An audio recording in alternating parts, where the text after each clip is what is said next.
Alright. Okay, let's get this show on the road.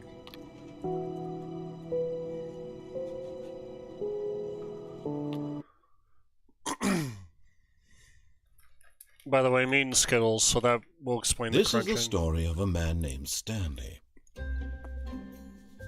Stanley worked for a company in a big building where he... Okay. All of his co-workers were gone. What could it mean? Stanley decided to go to the meeting room. Perhaps he had simply missed a memo. A bucket. Stanley picked up the bucket. Nice.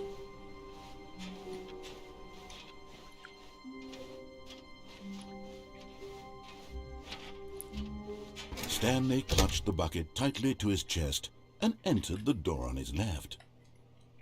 No. This was not the correct way to the meeting room, but Stanley had felt the bucket calling to him, telling him that the employee lounge was simply the place to be. And here it was. Had the bucket turned out to be correct? Was this better than the meeting room? No, never mind. The bucket was wrong. Stanley took the door on his left to go back to the meeting room.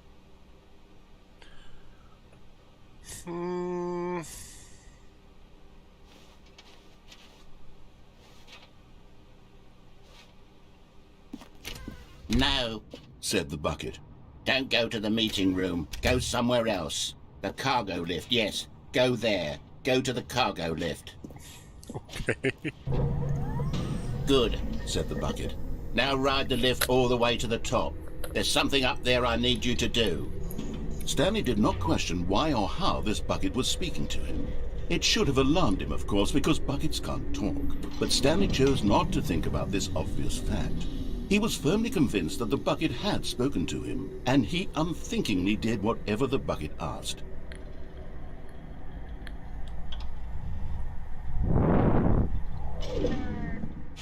In here. Said the bucket. Go into this dark room over here.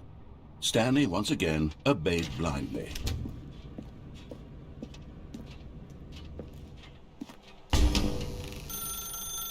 Now pick up the phone. Said the bucket. Pick up the phone and it will take us back home, where we can go about life together.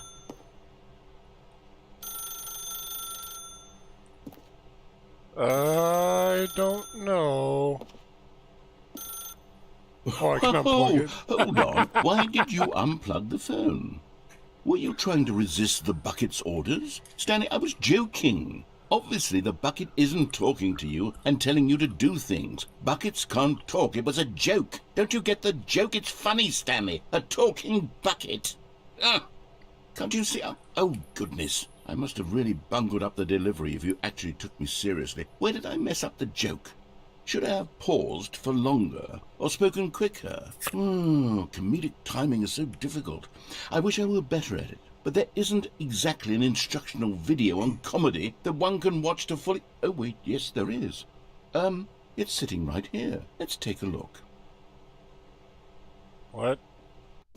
What is What the comedic fuck? timing? What is comedic timing? How does it work? How long should it last? How can it be used to effectively silence your political enemies? And more importantly, can it be taught in its entirety within 90 seconds? Thankfully, the answer to all of these questions is yes. Let's dive deeper. If you've ever told a joke or made someone laugh, in all likelihood, you did it while standing 50 to 80 centimeters from them in a room of no more than 76 degrees Fahrenheit, with one of your arms raised straight upward at a 15-degree angle from your body. These are the optimal conditions for good comedic timing. To begin the joke, start by stating and spelling your name. Next, provide a brief synopsis of the joke, including the specific times at which the recipient of the joke will laugh, and then spell out your name a second time. With these steps complete, it's time to begin the humor. Speak the entire joke in no more than 18 seconds and no less than 13 and a half, pausing only for bathroom breaks when necessary. When the joke has concluded, it is customary to inform your listener that the joke is over by declaring in your loudest possible voice, "I'm Dunny with the funny." Let's practice screaming, "I'm Dunny with the funny" now. I'm Dunny with the funny. Good. This saying is a perfect example of expectations management, which is the cornerstone of good comedy. Finally, it's time to hand out surveys. Collecting hard data from your audience on how rapt they were throughout the joke is the only way to grow or learn as a comedian. An effective survey should be no less than 10 pages long and should include the same question reprinted several times, just to ensure the survey taker is actually paying attention and not simply filling in answers at random. And that's all there is. With these strategies at your disposal, you'll have audiences doubled over in laughter and even tripled over in laughter in no time at all. Just remember to let them stop laughing at some point, you gut-busting little scamp. After all, with each of us needed on the front lines of the war to fight the 12-legged invader who threaten our very existence, and to very likely die in a hailstorm of bullets and mandibles, all of us must be prepared to give our lives to this noble cause, just as our children must do after us, and their children after them. Godspeed, and may Earth reign supreme. What in the world? Hey, goodness, this video is a little outdated, isn't it? Well, no matter. I think the fundamentals of proper comedic timing are still as relevant today as they were back then. So with that in mind, I believe the only way forward is for us to return to the two doors and walk through all of this again, so I can try telling my story with more appropriate comedic delivery. Come along, let's head back.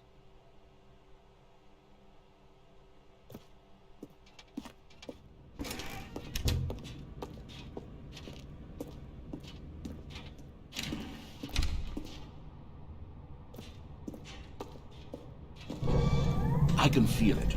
This time, I'm really going to nail the delivery. You'll be in stitches. A talking bucket, you'll say? How ridiculous. How absurd. What a hilarious concept. The king of comedy. That's what you'll call me. Thank goodness we had the instructional video. Otherwise, who knows where we'd be right now. Well, I wouldn't be the king of comedy, that's for sure. The bucket spoke to Stanley. The bucket spoke. The bucket spoke. Oh, I'll figure it out on the fly. No need to overthink things.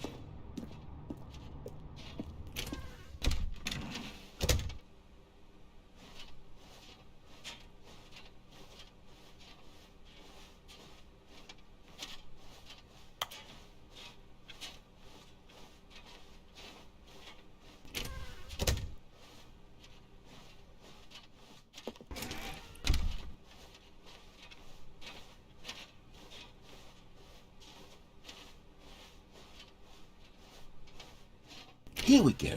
You ready? When Stanley and the bucket came to a set of two open doors, they entered the door on the left. No. You were supposed to go through the door on the right, leading back to the phone. Did you not even look at the instructional video? I think this is all covered very clearly. There's no way I can make the comedic timing work now. It's done. The joke is completely done and over. It's all your fault, Stanley. I'm going to be ridiculed in the community of other joke writers. I'm going to be shamed at every one of our meetings from now on. All because you couldn't watch a simple video and take a hint. Are you proud of yourself for bringing me down, Stanley? Are you proud? Here we go. You ready? When Stanley and the bucket came to a set of two open doors, they entered the door on the left. Fine.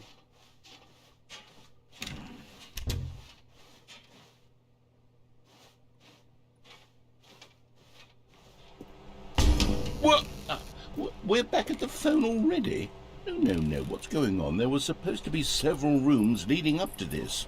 There was supposed to be a build-up to this point. A dramatic display of remarkable comedic wit which culminates in this scene with the phone. But now the timing's completely off. The joke will never land. Well, not the way it was meant to. And it's all my fault. I must have forgotten that the phone room comes immediately after the two doors room. What an egregious mistake. I've made a fool of myself. I don't deserve the title of King of Comedy. I'm nothing. I'm not even the lowliest joke-telling whelp. I think I need to go back and rewatch that instructional video again. Yes, surely that will help me improve my... Stanley, you love the bucket so much it's like you... it's as though all of your other most prized possessions pale What? in comparison. Yes. Well, let me try that again, Stanley. I heard that you are pale with shame over how unabashedly in love with a bucket you are. No? Still not? Is it the delivery? Pale with shame. Pale with shame? Pale... What's another word to describe a bucket? Stanley, this bucket is so metal, I think I saw it playing guitar. No. We're getting away from making fun of Stanley's obsession with the bucket, which was the whole point of this. I'm no good at these jokes. I need more instructional videos. That's exactly what it is. That's what will make me the king of comedy again. More instructional videos. Let's see.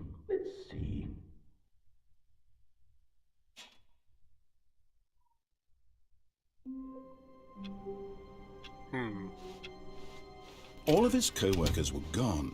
What could it mean? Stanley decided to go to the meeting room. Stanley lifted the bucket into his arms, and a wave of comfort rushed over him.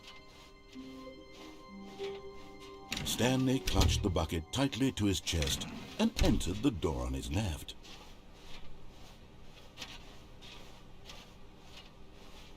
Still no one was here. Stanley needed the bucket's warmth and comfort now more than ever. Perhaps his boss's office was where he'd find... Coming to a staircase, Stanley and the bucket walked upstairs to the boss's office.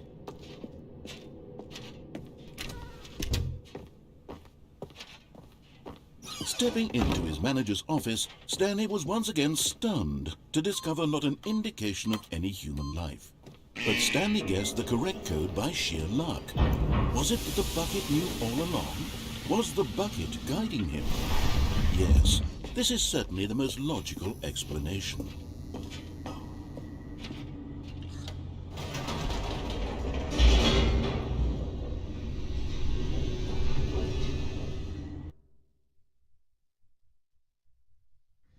The elevator raced downward, plummeting towards an unknown fate.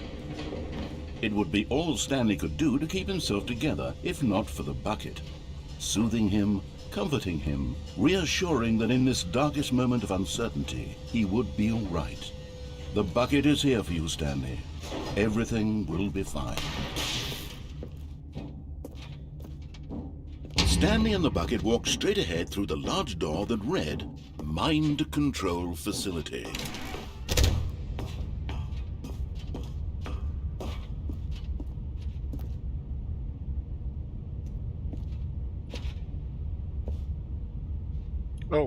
Oh shit.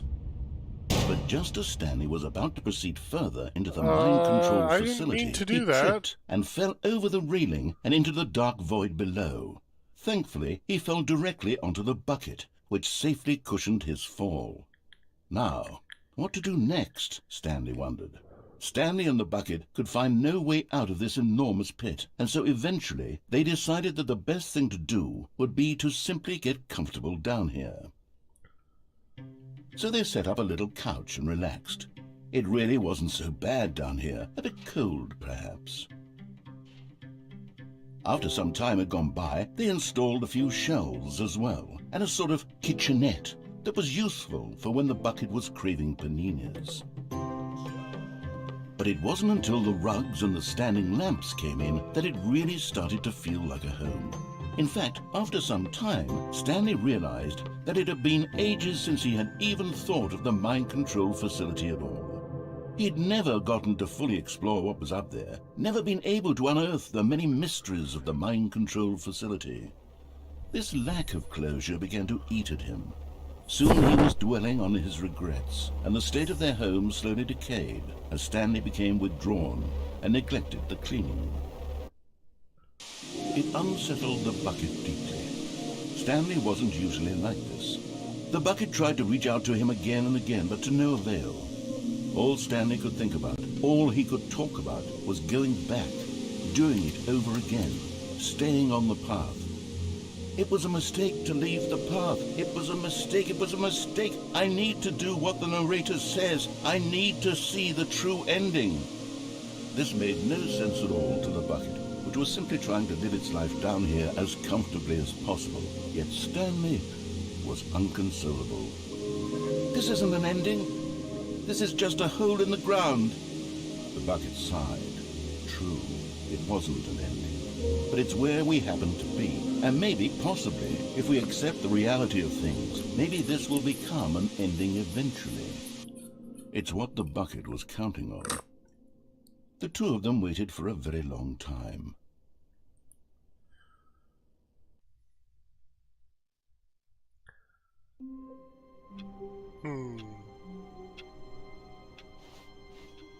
All of his co-workers were gone. What could it mean? Stanley decided to go to the meeting room. Perhaps he had simply missed a memo. The confusion and the chaos all seemed to melt away as Stanley embraced the bucket. Stanley clutched the bucket tightly to his chest and entered the door on his left.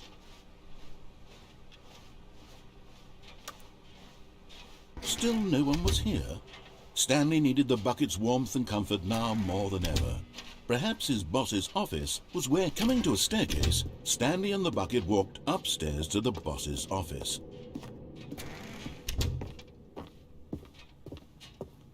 Stepping into his manager's office, Stanley was once again stunned to discover not an indication of any human life. But Stanley guessed the correct code by sheer luck. Was it that the bucket knew all along? Was the bucket guiding him? Yes, this is certainly the most logical explanation.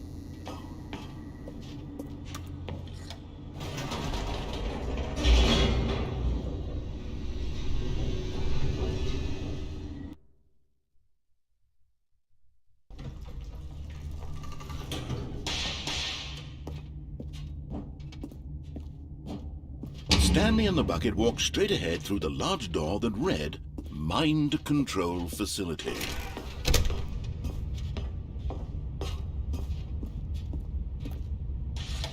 The lights rose on an enormous room packed with television screens.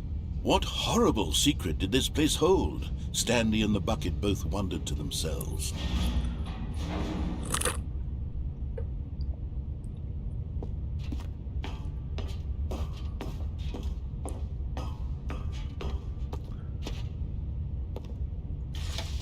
The monitors jumped to life, and Stanley nearly dropped the bucket in shock.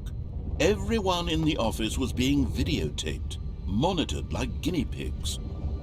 The bucket had never seen anything like this, and it very nearly burst into tears as Stanley cradled it gently, reassuring it that everything would be fine.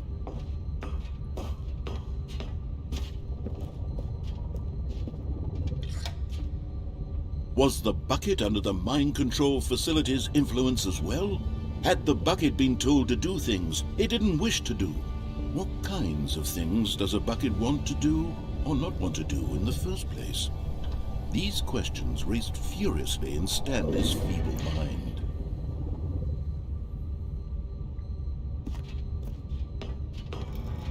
No! He screamed into the bucket. He couldn't accept it. His own life in someone else's control, never! He squeezed the bucket tighter. His one friend in the entire world. At this point, he could trust no one except for the bucket. But here was the proof. The heart of the operation. Controls labeled with emotions, happy or sad or content. Walking, eating, working, all of it monitored and commanded from this very place. And as the cold reality of his past began to sink in, Stanley decided that this machinery would never again exert its terrible power over another human life. For he and the bucket would dismantle the controls for good. Two best friends, Stanley and the bucket, up against the world. They high-fived in a really cool way, and the bucket made a sassy comment about taking down the system.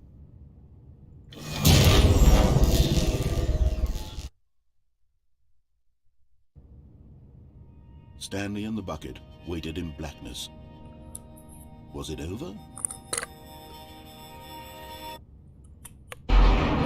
Yes, they had done it. Stanley and the bucket had defeated their greatest and darkest enemy, freed themselves from the tyrannical grip of the evil mind control machine. Freedom was now mere moments away. Excitedly, the two of them began to discuss the kind of life they wanted to live once they stepped through this massive door. The bucket wanted to learn to roller skate. Stanley wanted to sneeze in every country on Earth. Both of them wanted to begin watching a movie, any movie, but then stop it halfway through and begin watching it in reverse from the end. True, it was a simple life they envisioned, but it was one they'd lived together, with one another to lean on, to trust, to support, and... What? Wait. What was happening? Why had the door stopped? Was Stanley and the bucket not about to be freed? An unbearable silence filled the room, lingering in uncertainty, until finally the truth hit Stanley square in the face. This building did not want the bucket to leave. Even the facility itself recognized the incredible calming presence of the bucket, needed the soothing warmth of the bucket, would go to any lengths not to part with the bucket. No. Stanley can't leave this place. Not while he has such a precious bucket in his arms. Not while this building has anything to say about it. Stanley realized he would never again leave this very room. But at least he has the bucket. To be trapped eternally in darkness isn't really so bad, Stanley thought to himself. As long as I have my bucket with me, right? I'll be okay, won't I? Stanley gulped. Very soon now, he was about to find out.